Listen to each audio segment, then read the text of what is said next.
It began with a single line, a quote that shook the entire Caribbean. "If a nation cannot touch its own sand, it is not free." The words came from Ibrahim Traore, the young revolutionary president of Burkina Faso, during a Pan-African summit streamed live across Africa and the diaspora. But in Jamaica, his statement hit differently. For weeks, Jamaicans had been arguing about something strange: beaches fenced off by private companies, resorts built where fishing villages once stood, and local people told they could no longer walk on the same sands where their grandparents had fished and played. So when Traoré said those words, Jamaicans stopped scrolling. His tone was firm, his eyes burning with conviction. "They take your minerals, then your land," he said. "And when you still smile, they take even your sea."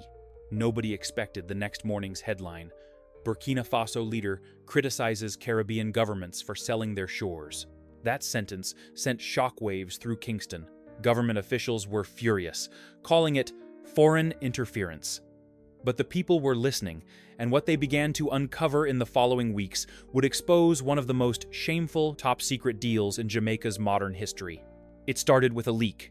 An anonymous insider from the Ministry of Tourism sent a folder to a small independent radio station in Mandeville. Inside were copies of contracts signed quietly over the last 7 years between the Jamaican government and a group of Western investors under a company called Caribbean Blue Holdings. At first, the documents looked harmless, just investment papers about coastal redevelopment and tourism partnerships. But buried in the fine print were shocking clauses. Clause 9.3 stated, "All beaches within the designated zones will be considered leased territory under the jurisdiction of Caribbean Blue Holdings for a period of 99 years. Leased territory. 99 years. That meant Jamaica had legally given away control of its own coastline, the sand, the reefs, even the fishing rights for almost a century. Clause 11.2 was worse. Local access shall be restricted for security, preservation, and branding purposes unless authorized by management. In other words, Jamaicans could be banned from their own beaches. The radio host who received the documents read the lines live on air, his voice trembling with anger. "So me sian even swim in me own country?" Within hours, his broadcast went viral. The government denied everything, calling the documents fake. But independent lawyers confirmed the signatures. The tourism minister's initials matched.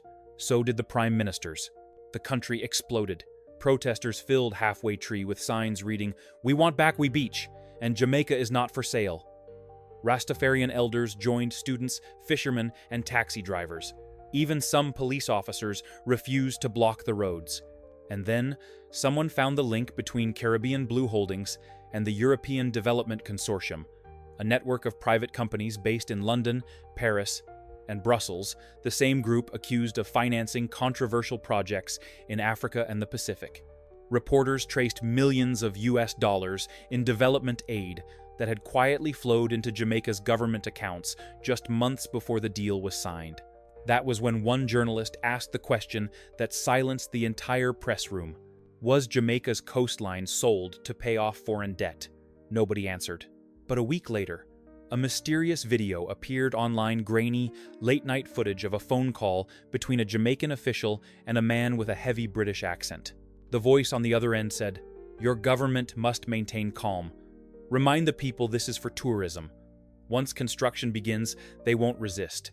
Its psychological ownership fades when memory does. Ownership fades when memory does." The words spread like wildfire. Radio stations replayed them again and again. Jamaicans realized this wasn't just about sand, it was about sovereignty. Across the ocean, in Burkina Faso, Ibrahim Traore was shown the clip by one of his aides. He paused, then said quietly, "They think they own everything, but the sea remembers its people." Back in Jamaica, the protests grew louder. Fishermen marched barefoot to the gates of luxury resorts, carrying nets and conch shells as symbols of resistance. Mothers held signs that said, "My child will swim free again." And yet, behind the scenes, the government doubled down. Security forces were ordered to clear unauthorized gatherings. 2 activists were arrested for trespassing near a private resort. Videos of police pushing elderly vendors off the beach went viral. But something unexpected happened next.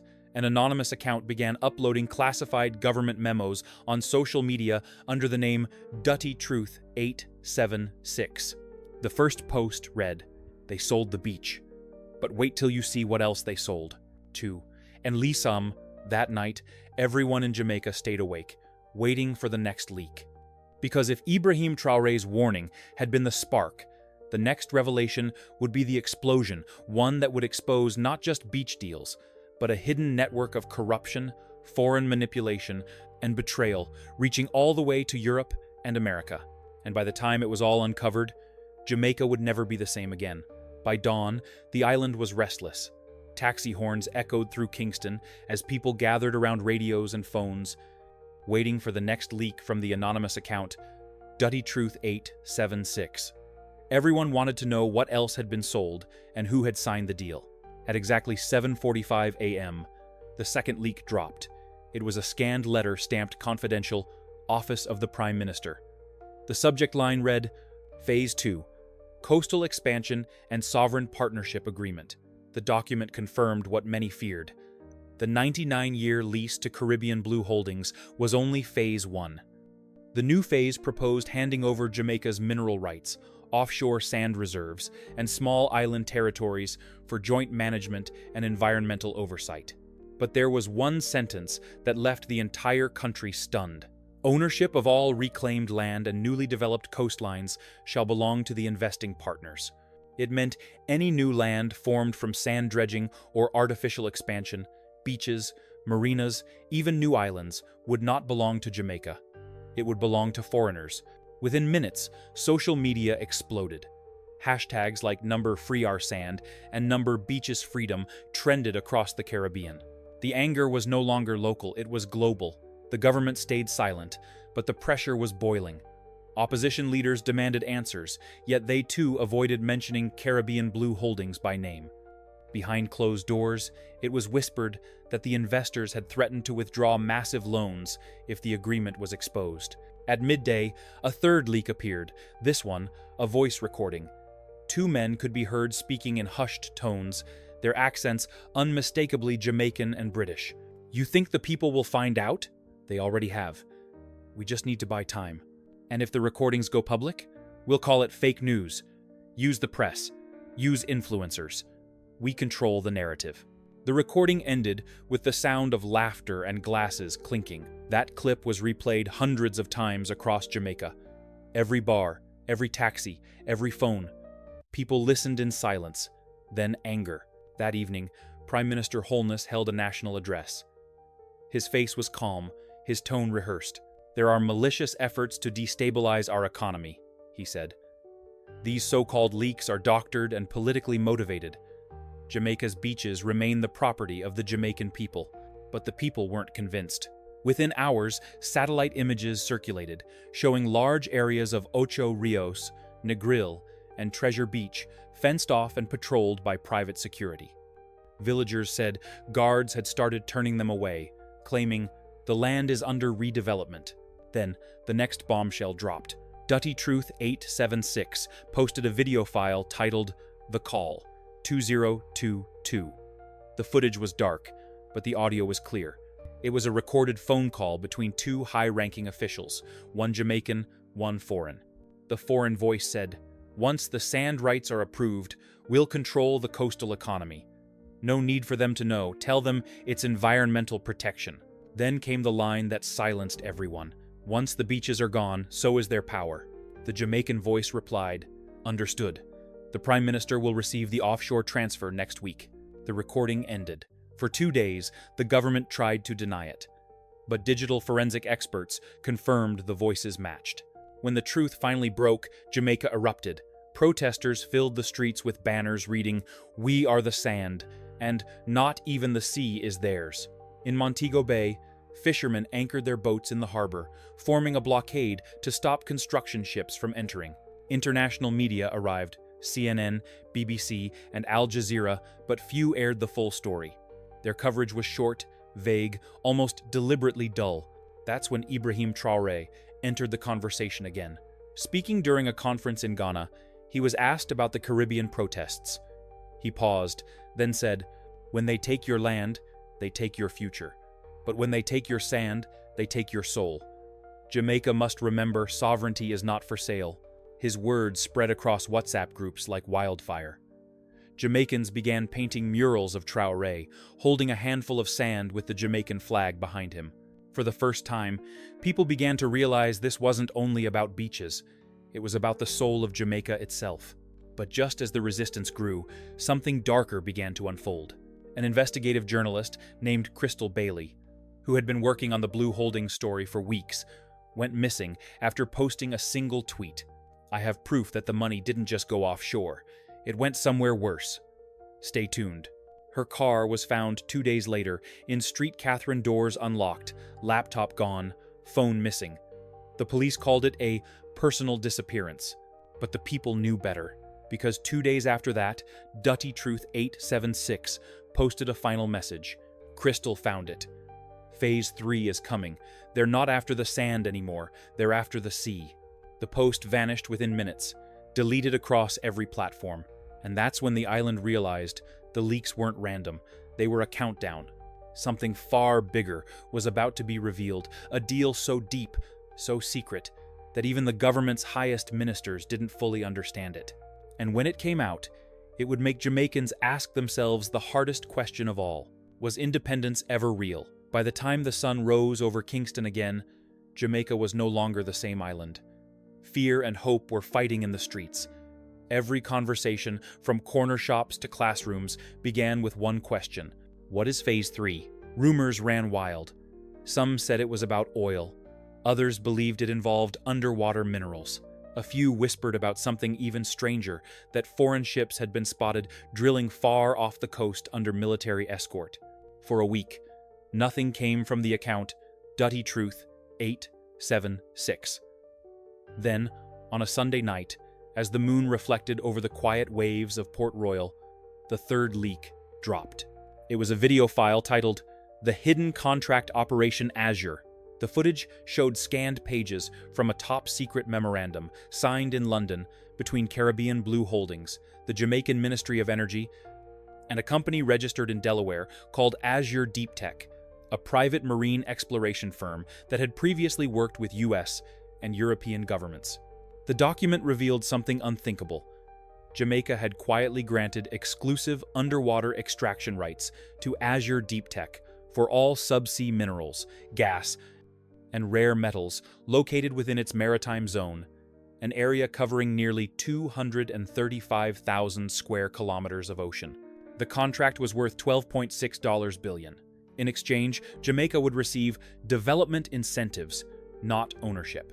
The nation's ocean, its seabed, minerals, and future energy had been sold. But the real shock came in the final paragraph, marked classified, eyes only. All marine territories under this partnership shall be monitored under joint security oversight between the U.S. Navy and private defense contractors to ensure asset protection. In other words, Jamaica had secretly allowed foreign military surveillance inside its waters. The next morning, social media exploded. The hashtag number Azure Deal trended globally. Jamaicans posted pictures of the sea with captions like, "Even the water nah, ours again."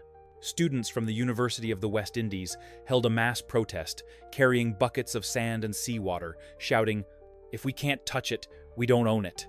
At the same time, across the ocean in Ouagadougou, Ibrahim Traore received the leaked files through a Pan-African journalist. He stared at the pages for a long time, then said, "This is not just a deal, it is a theft of generations. They do it to Africa and now to the Caribbean. It's the same empire, only wearing different clothes."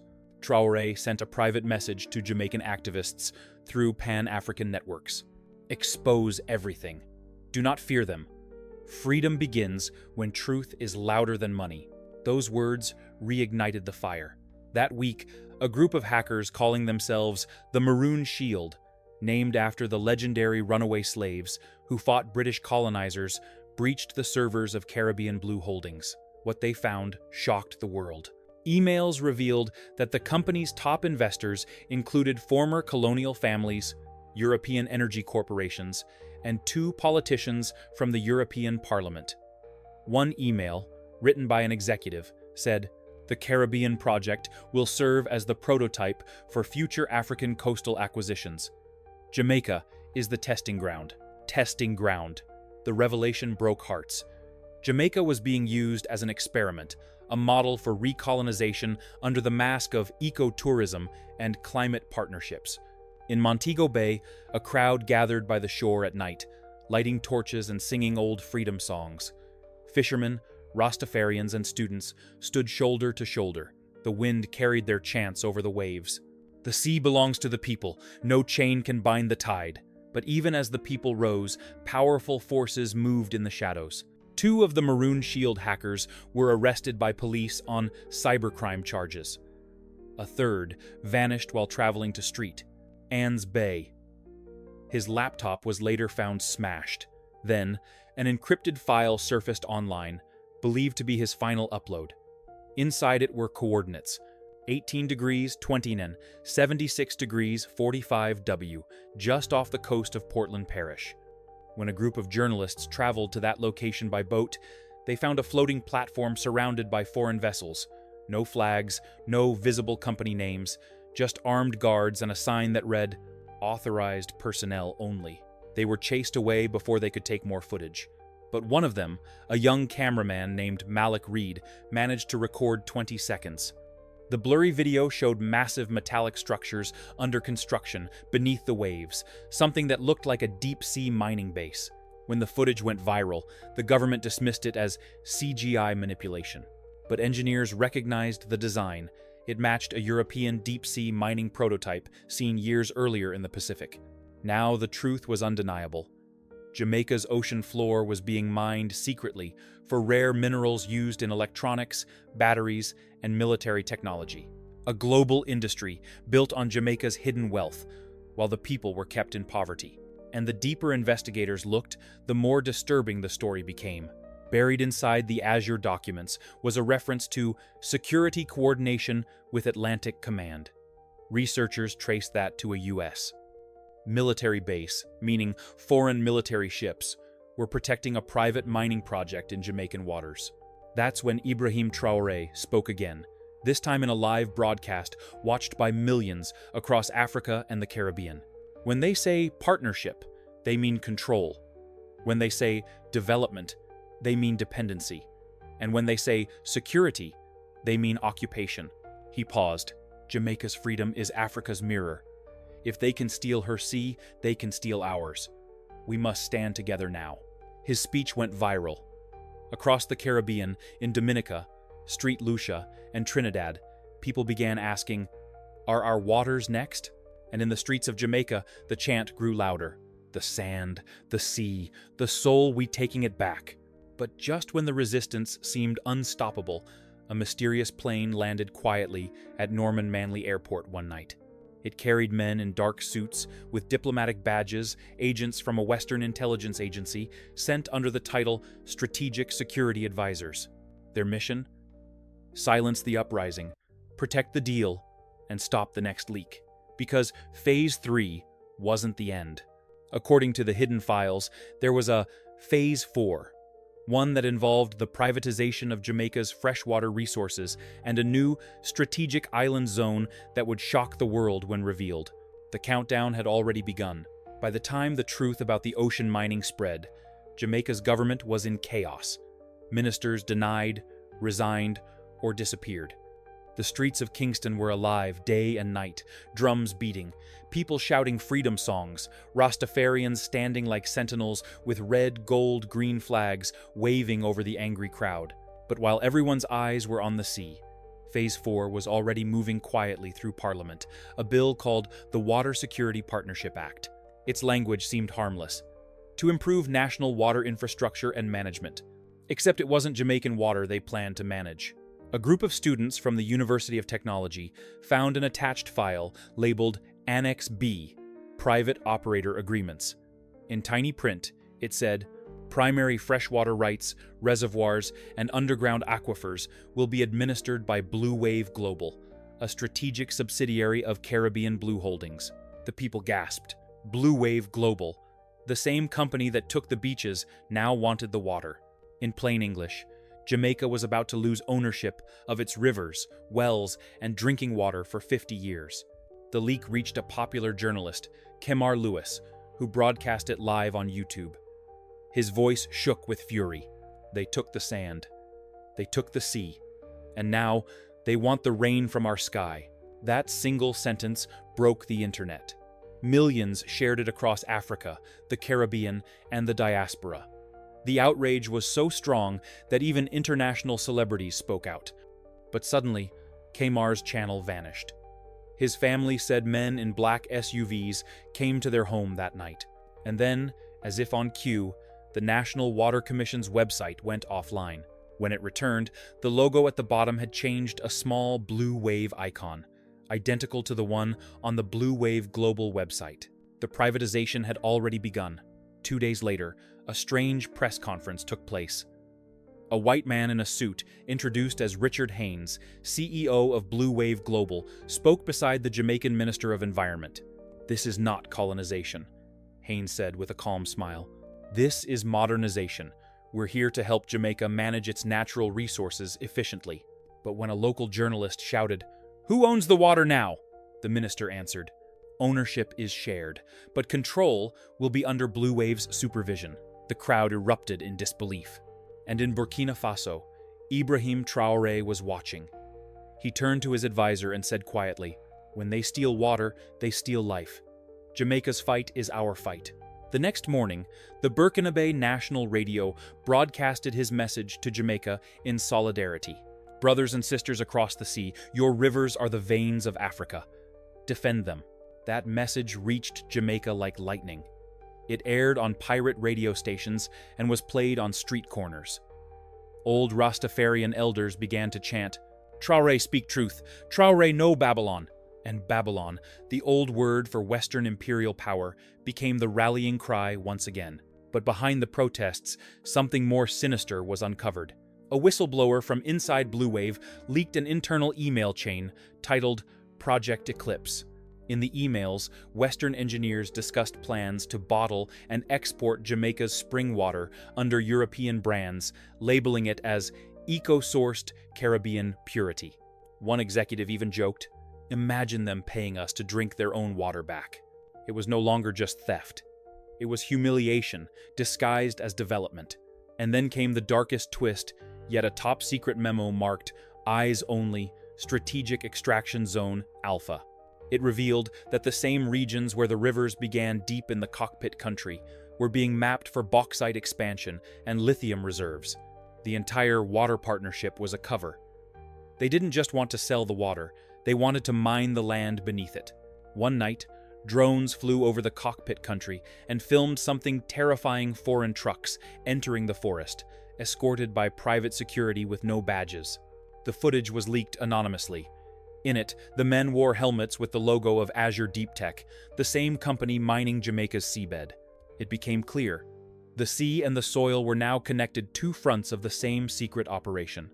Activists tried to reach the Prime Minister for answers, but he vanished from public view for 10 days. When he finally reappeared, he looked pale, exhausted, almost defeated. His short, televised statement stunned the nation. "Jamaica must remain open to foreign investment. We cannot resist globalization." He said it with his eyes lowered, as if reading from someone else's script. Meanwhile, in a quiet village near Montego Bay, an old maroon woman named Mama Yendi began performing nightly rituals at the riverbank. Locals said she could speak to the ancestors of the land. One night, during a thunderstorm, she shouted a prophecy that spread across the island. "Dem dig out de heart of de mountain, but de mountain go wake." Her words went viral. People began believing something spiritual was rising, that nature itself was rebelling. And strangely, strange things began happening. Rivers that had dried for years suddenly overflowed. The sea near Ocho Rios turned blood red one morning, shocking scientists.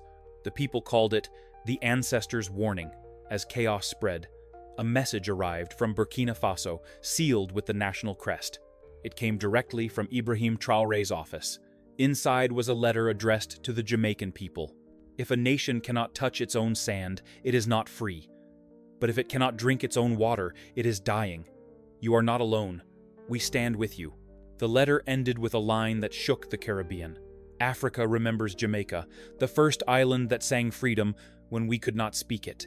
By the end of that week, thousands marched through Kingston, holding buckets of river water above their heads, chanting, "We na sell, we land. We na sell, we sea. We na sell, we water, Joffrey, we." The revolution was no longer just political.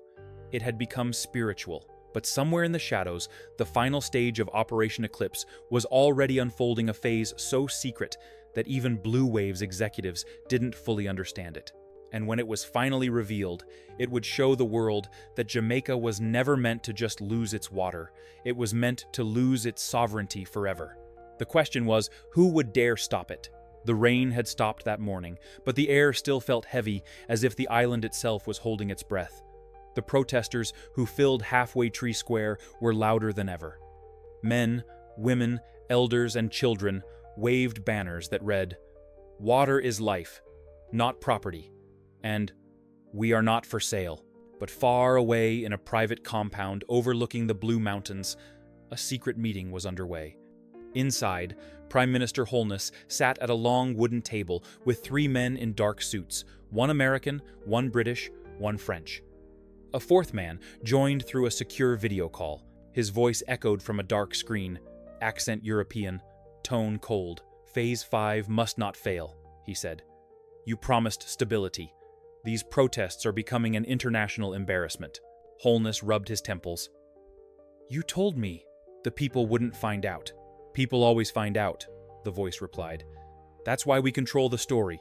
Shut down the local networks. Arrest the agitators. The contract is signed, the rest is noise." A silence filled the room. Then the voice added, "And remember, Jamaica's water belongs to the shareholders now. Don't make us remind you who put you in power." Holness's hand trembled slightly. His phone buzzed on the table, an encrypted message from an unknown number. It read, "We know about Operation Eclipse. The world will too." That afternoon, across the sea in Burkina Faso, Captain Ibrahim Traore met with a group of Pan-African and Caribbean activists who had flown secretly to Ouagadougou. Among them was a Jamaican journalist named Crystal Bailey. She had escaped the island months ago after being targeted for her investigations. She laid out the documents on the table: satellite maps, financial records, intercepted calls. "They used climate aid money to fund the same companies stripping our resources," she said. "Every loan from the West is a leash around our neck." Traoré studied the files in silence. Then he said, "This is the same model they tried in Africa. They changed the name, but not the method. They call it partnership, but it's a plantation." He looked directly at the group. "If Jamaica falls, they'll use it to break us again. But if Jamaica stands, the world will remember who the real owners of the earth are." He ordered his media team to prepare a Pan-African broadcast, one that would reach not just Africa, but the Caribbean, Latin America, and the diaspora. Meanwhile, back in Jamaica, something extraordinary happened. A young IT engineer named Andre Grant, part of the Maroon Shield hackers, managed to decrypt the final folder from the Blue Wave servers. Inside was a document labeled Project Zion, Post-Sovereign Management Plan. The file described a long-term agenda. Once water and coastal resources were fully privatized, Jamaica would become a resource management territory under joint Western economic supervision. In simple terms, the country would no longer be independent. It would exist under a disguised form of corporate colonialism. Even worse, the contract stated that all natural resource disputes would be resolved under European commercial law, not Jamaican courts. Andre immediately uploaded the files to multiple servers and sent them to journalists, activists, and international lawyers. Within hours, it spread across the internet. Project Zion exploded on social media. The reaction was volcanic. Protesters stormed government offices in Kingston. Police fired tear gas, but the people refused to move. One woman held up a sign that said, "You can drown us, but you can't own us." That night, the Pan-African broadcast aired. The world stopped to watch. Ibrahim Traore appeared on screen wearing his military uniform, the Burkina Faso flag behind him. His voice was calm but thunderous. "To my brothers and sisters in Jamaica, you are not alone. The same forces that stole from Africa now reach for your rivers and your sea. They tell you it is progress, but it is slavery with a new face." He paused, holding up a handful of Burkina soil. "This is our earth. They said we were too poor to keep it, too weak to defend it, but we proved them wrong, and so will you." Then he added a sentence that would echo across the Caribbean for generations. "If a nation cannot touch its own sand, it is not free. And if it cannot drink its own water, it is not alive." In that moment, Jamaicans cheered in the streets. Elders cried. Rastafarians shouted, "Africa live in a we!" Radios replayed his speech on loop. But the joy was short-lived. Minutes after the broadcast, all major TV stations in Jamaica went dark. The government announced a state of emergency, claiming there were threats to national security. Soldiers surrounded news studios. Internet access slowed across the island. In the chaos, an unknown plane took off from Norman Manley Airport. No flight plan, no tail number. Inside, several foreign executives and one senior Jamaican official were quietly leaving the country. Their destination, London.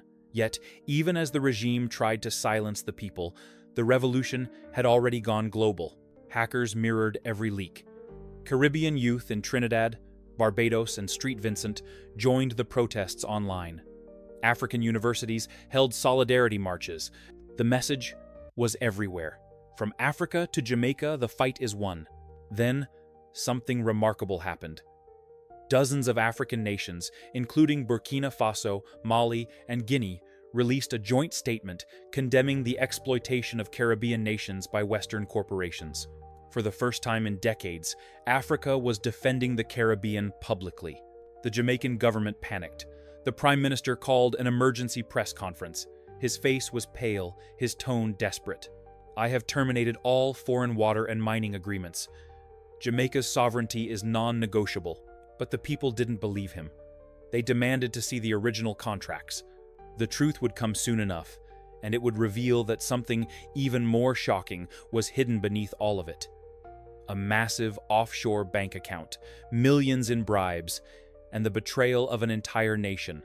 And when that truth came out, Jamaica would never be the same again. The following morning, the island woke up to silence, not peace, silence. The streets of Kingston that had been alive with chanting and drums now stood still, watched by armored vehicles parked at every corner. The government declared a 48-hour curfew to restore national order. But everyone knew what it really meant: to stop the people from speaking. At sunrise, something strange happened. The sea along the Kingston waterfront turned an unnatural shade of turquoise, glowing under the first light. Fishermen whispered that the ancestors were showing signs again. Birds circled low over the harbor, as if searching for something. The air felt electric. Then came the breaking news. An international journalist from France, Tufor, had just released the final piece of evidence: audio recordings of high-level phone calls between Jamaican officials and Western investors. The voice of Prime Minister Holness was unmistakable. "Yes, I understand the terms," he said in the recording, "but we must keep this quiet. The people can't handle it," a foreign voice responded. "You'll be compensated personally. The Cayman account is ready." The nation froze. Every radio, every phone, every television replayed that single line on loop. "The Cayman account is ready." Within hours, thousands flooded the streets again, breaking curfew, ignoring the soldiers. It was no longer just about water or sand.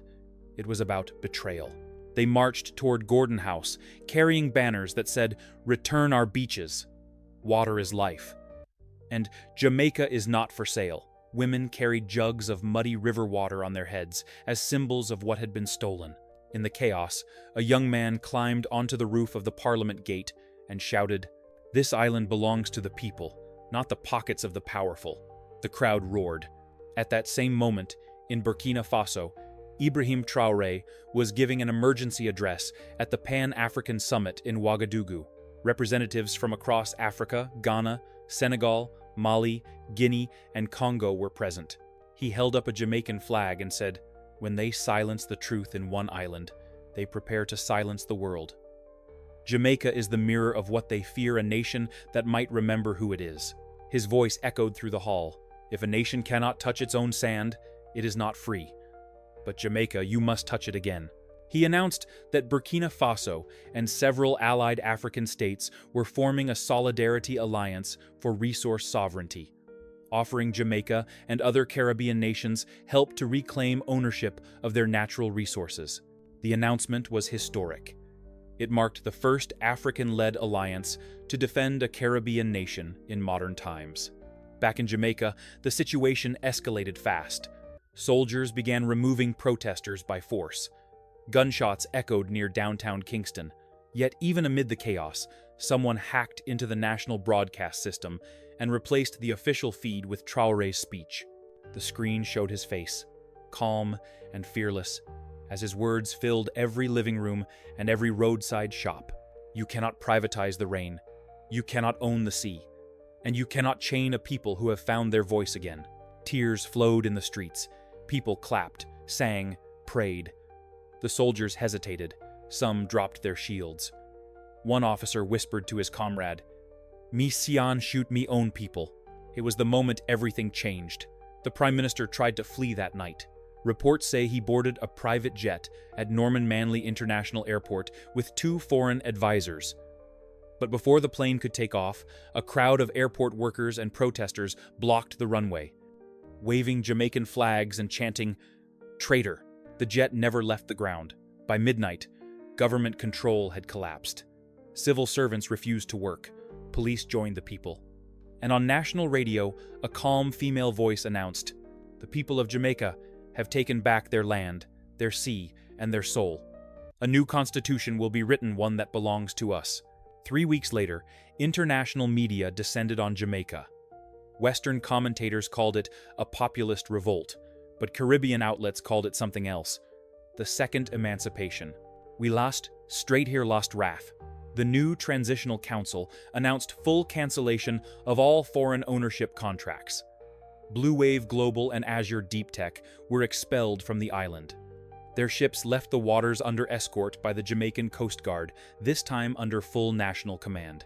The people cheered as the final foreign vessel vanished on the horizon. In Montego Bay, fishermen who had lost their licenses returned to the shore.